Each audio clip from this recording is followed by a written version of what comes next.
Hey guys, this is my first time doing a voiceover for an art speed paint. I have a bunch of these, not a bunch, but I have these followers from TikTok that kind of migrated to my YouTube, and I hardly ever post on here, but I have like a couple of you, so I figured I might as well try to actually put out good YouTube content and try to get out there. I'm a little intimidated because I get very wary of like how I present myself to other people, and I'm terrified of judgment, which is kind of what I'm going to be talking about today. So yeah, just bear with me. I'm also recording this from my microphone on my headphones, so I'm sorry if the quality isn't great. But what I'm going to be focusing on today is cringe, what it means to be cringy, what it is, where it comes from, and why I think it's sometimes okay to be cringy, and why it's something that we shouldn't necessarily be ashamed of. So that brings us to talking about what is cringe. Cringe by definition says it's to experience an inward shiver of embarrassment or disgust. In my definition, my loose definition, it's when you look at something that's kind of hard to watch for one of two reasons. Both reasons stemming from the same place, which would be empathy. Both of the experiences for cringe stem from empathy. Empathy, by definition, is the capacity to understand or feel what another person is experiencing, it's the capacity to place oneself in another position. So when you feel cringe because you're experiencing empathy, you're experiencing that empathy through like secondhand embarrassment for someone, or empathetic pain, like you view something that, like someone getting hurt, and you're kind of just cringe away from it. It's hard to watch because you just imagine like, oh, that could be me. I'm going to be focusing more on the first type, which is the secondhand embarrassment type. You look at someone doing something and you feel that embarrassment for yourself. But we have to question, why do we feel embarrassment for other people? Why do we experience that secondhand embarrassment, and why does it make us cringe? And as far as I can tell from the snippets I've read online and what I've been able to research, feeling cringe and seeing other people do cringy things has social purposes. It tells us when we've broken a social norm, and from what I can assume, reinforces it. When someone is embarrassed for you, they do not know that they're being that person. They don't know that they're being cringy, but you're perceiving it and you're like, oh, well, I definitely do not want to be them, and it reinforces that, okay, what they're doing is something that I'm never going to do. So it reinforces that someone's broken a social norm, and that is something that you should avoid because it causes these negative feelings of shame, embarrassment, whether it be secondhand or firsthand. And I'm sure people experiencing cringe is like a universal experience, and I probably don't need to be going into detail, but I just kind of feel the need to clarify. So that quick recap of what I just said. When you're being cringy, it's because you don't really realize it, because if you knew you were being cringy, obviously you would want to avoid that, because cringe only makes you feel embarrassed and ashamed, and it's not fun. And when you feel cringe for other people, it's kind of a reminder like, oh, they're doing something bad. You don't want to be that person. Don't do what they're doing. And it reinforces those social norms. And I probably don't have to go into detail about it this much. I'm sure that everybody has experienced cringe in their life, and they look back on things they've done or memories they have, and they have those, oh my God, that was me, I did that. And you feel that shame and embarrassment.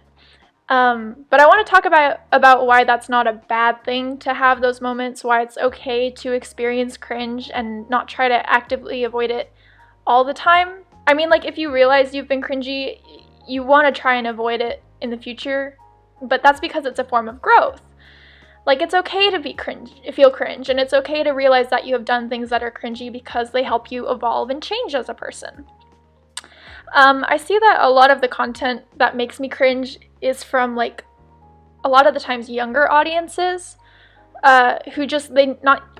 younger people, and they're putting out content that they just kind of don't realize is not socially acceptable, or they're too young to be posting out, and it makes you cringe because they're breaking that social norm.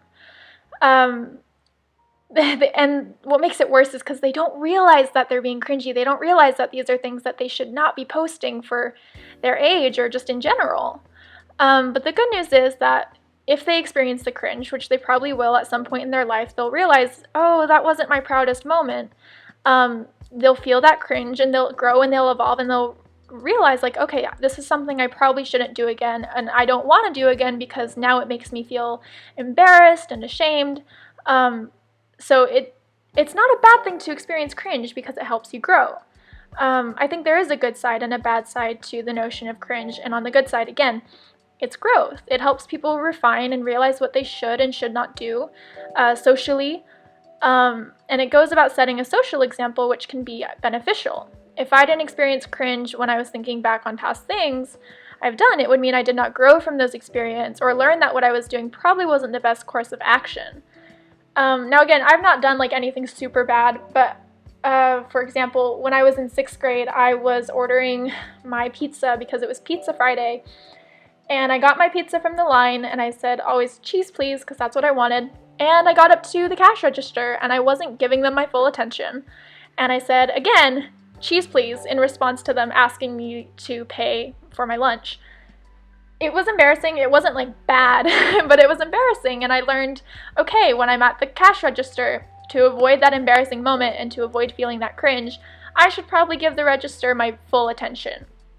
Again, nothing bad, it just, wasn't my proudest moment, and it helped me grow. I learned a lesson, and now I have not done that sort of thing since because I just realized my error. So it guides growth, and when you realize you've done something cringy, yes, you're going to feel shame and embarrassment, but as difficult as they are to deal with, they keep you from making the same mistakes again. It helps refine you and guide you.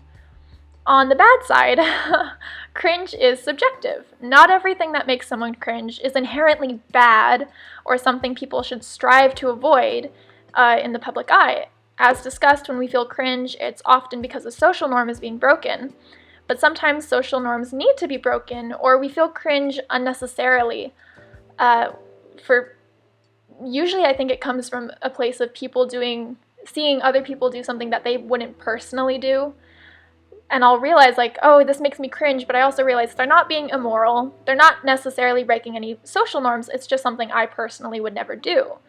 So cringe is subjective. It's not a strict black and white of, oh, if this is cringy, this is bad, because it depends on who's viewing it.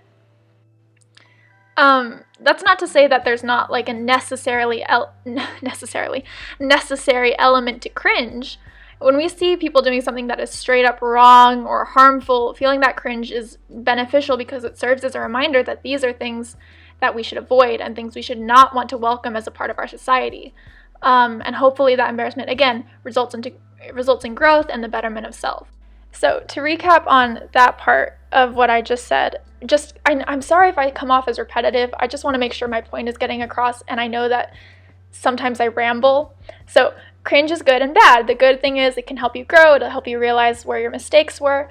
Or the bad thing is sometimes it's objective and it's unnecessary and it doesn't really serve a purpose at all. Now, the frustrating thing is the fear of being cringy can be immobilizing, and this is what I've been struggling with. The very fear of being cringy is what's kept me from making videos or putting myself out there or creating the content that I know that I want to create. And because it's such a subjective thing, I know that no matter what I create, there will always be at least one person out there who sees my stuff and they feel secondhand embarrassment for me or they deem me cringy. And the very idea of that hypothetical person cringing at my stuff is what makes me feel the embarrassment before it even has the chance to become real. I've become fearful of other people's thoughts and opinions of myself, which is contradictory to what I value and what I want to be like. I believe that if you're comfortable with yourself and accepting of who you are, you shouldn't let this fear of other people's opinions or fear of being cringy incapacitate you or silence you or stop you from what you're doing if it's true to yourself. As long as you're not hurting anyone, you should be able to do what you want to, and this is where we circle back into how cringe has varying levels of it. Sometimes it's immoral, but sometimes it's really not hurting anyone, but you'll experience it anyway. Maybe it's okay to be cringy. It's a path to growth, and a lot of the time it's harmless and subjective. Content I find cringy will a lot of the time have thousands and sometimes millions of likes, but in the end it's still valued and enjoyed by tons of people and is still harmless at the end of the day. So why should it be condemned? If you're not hurting anyone, what's the big deal? And you can probably tell just by the way this video is going, I'm not a great public speaker. I'm terrified of presentations. And it's been this way since high school. In high school, I would be fine in theater. I was able to present monologues and be fine with it. But presenting my own ideas, my own thoughts and conclusions versus someone else's words was just infinitely more personal, and I was afraid that I'd be judged for it, that if I released my true thoughts, that people would view them as stupid or cringy or ignorant. And I was afraid of the humiliation that would bubble up from those things being thought. Like, it was really stupid. And it resulted in a lot of panic attacks during presentations in high school. And you can tell I'm a little nervous filming this video because it's along the same lines. I'm presenting my ideas and my conclusions, and I'm terrified of sounding stupid. And it's what's kept me from making these videos for so long. I'm petrified as being seen as stupid, or looking back on these videos that I make and regretting the words that I've said. But logically thinking, even if I look back and cringe by my own logic, so what? Surely the words that I'm saying now aren't harmful. And if I look back and cringe on what I'm saying now, or my thoughts and statements that I'm making now, then it means that I've grown and I've become more aware of myself and my thoughts, and that can't be a bad thing. In the end, I think it's a matter of balance. You need to accept and perhaps even welcome a certain level of cringe into your life to have growth and to stay true to yourself. Create what you want to create as long as you're not hurting anyone. And do what you want to do as long as you're not hurting anyone. If no one's getting injured or hurt and you're not doing anything outright terrible, then what does it matter if you're deemed cringy? Like, it doesn't matter, so you shouldn't care. For me, I think there will always be an underlying fear of what other people think and how other people will perceive me. But I think that to put my thoughts out there or to create what I want to create despite these fears is something I need to practice and something I value.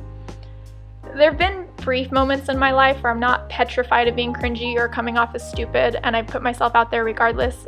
And I remember these times as feeling truest to myself, where I feel very, very happy and I feel satisfied with who I am. But it kind of has resulted in this cycle where I start to look back on the things I did while I was feeling bold.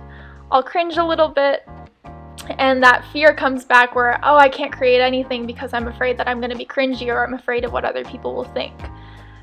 And that's where I am now. And I have to start accepting again that I have to do what feels true to me and what I want to do despite how other people might perceive me. That's not to say I'm not going to try and learn from my experience, and that I'm not going to put any effort into sounding well thought out, because I'm still trying to avoid sounding cringy if I can, but I need to accept that where I am currently may still come across that way, and it's okay, because it's going to help me grow.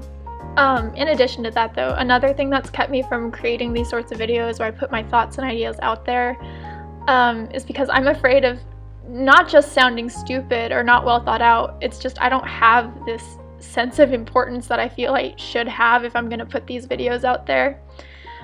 This is something I've realized because I see other people do it, and I see other people do this and it makes me cringe, and so I have like this fear of being that person as well. I've seen people who feel the need to speak out and put their opinion out on every topic they can think of, and that makes me cringe because I feel like it portrays a sort of vainness and excessive sense of self-importance, which is something I personally want to avoid. So I know that no one is asking to hear my thoughts or opinions, and I may look back on what I'm saying now and cringe at myself, but I think it's about balance. I don't think I should be afraid to say what I want to say because it can invite discussion that will allow me new insights and new perspectives that will help me grow and develop. And that in and of itself has to be me also accepting that it's okay to be wrong sometimes, which I feel goes, because it can also help you grow. You have to take risks in order to evolve as an individual, and putting yourself out there is one way to do that, I suppose. But I don't think I ever want to get to a point in my head where I think that everyone needs or wants to hear my opinion on everything. So I'm putting this out here for my own growth. I know no one is seeking out what I have to say, but maybe someone will stumble across it and enjoy or appreciate my thoughts, or it'll bring a different insight to their life and ideas to the table that maybe they or I can ponder on and think about this topic of cringe. I know that I've stumbled across opinions and thoughts from others that I in no way sought out, but I still appreciated and found it interesting, even if I didn't completely agree with them.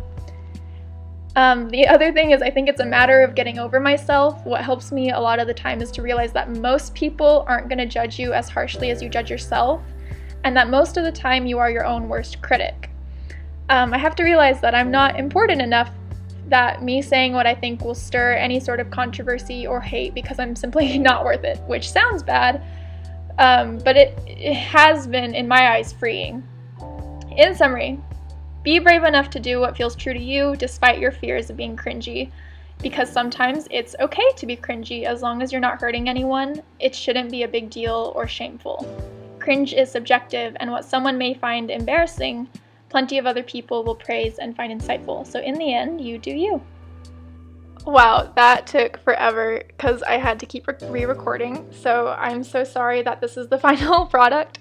Again, as we discussed, I have this crazy fear of talking and sharing my ideas, and I'm not going to go into it anymore because I'm already repeating myself a lot.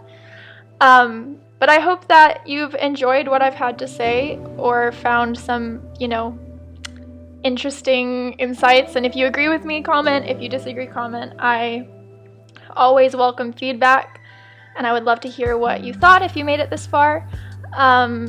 And I hope that you've enjoyed the speed paint. A little bit about this painting. This is my OC, Rin. She has this ability to make voids, open spots into the void and put things in and take things out. So that's why I have her lip popping up out of a little black hole. I was really struggling with her. I've had a really rough few days in terms of drawing. I felt like everything I made was terrible. But this morning I woke up and I got this far and I didn't hate it. So finally, I feel like I'm over that bad spot of my art. So if you like what you're seeing and you want to see more of my art, my Instagram is kmarie, KMAR.I. It'll pop up at the end of the video too.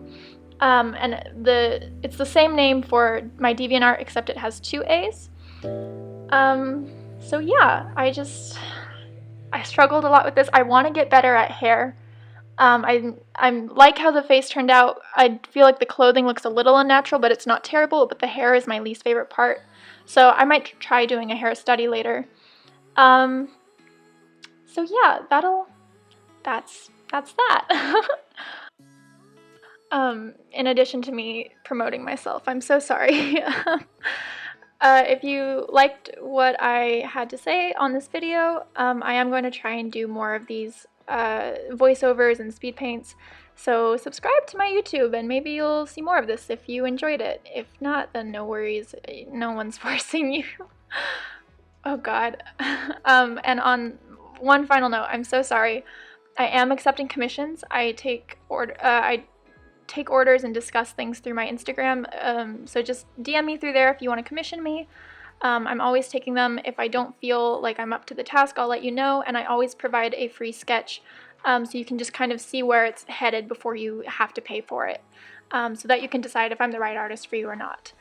Yeah, I think that's finally it. So I'm just going to stop talking and I'll let the video finish, and I will hopefully see some of you guys next time. Bye!